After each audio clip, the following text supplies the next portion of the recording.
In 1974, on an ordinary street in Bridgeport, Connecticut, a single-family home became the center of one of the most aggressively documented poltergeist cases in American history. This was not folklore, not rumor.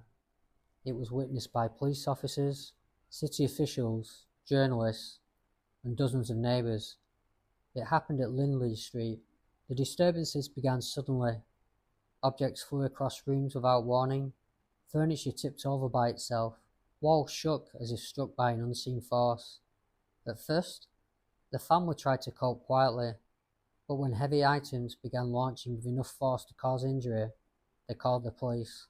That changed everything.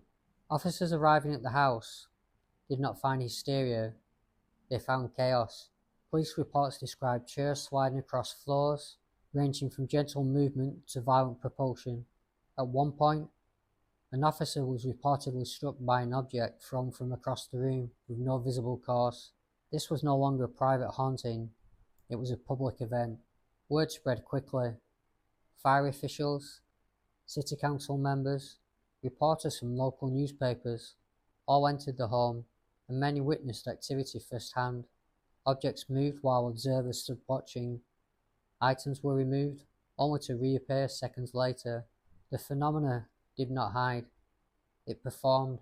Investigators searched for explanations. No wires were discovered, no magnets identified, no hidden mechanisms documented. The house was examined structurally. The family questioned repeatedly. Nothing suggested fraud.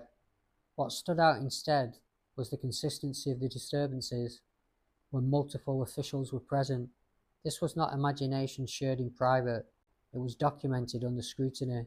When reality breaks its own rules in front of witnesses, what explanations remain? Over time, researchers classified the case as a poltergeist phenomenon, the type often associated with emotional stress or a focal individual within the household. But even that model fails to explain how objects moved with such force and precision.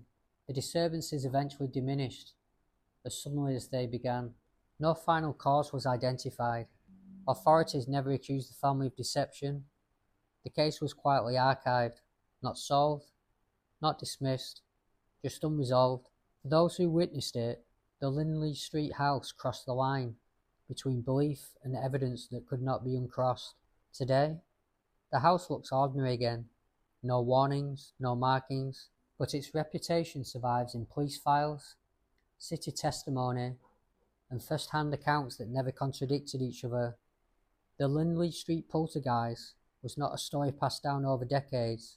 It was a crisis lived in real time, documented by authority, observed by outsiders, and never explained. Whether psychological, environmental, or something still undefined, the case leaves us with an uncomfortable truth. Sometimes, the line between the normal world and complete disorder is thinner than we think, and when it breaks, it doesn't ask who believes.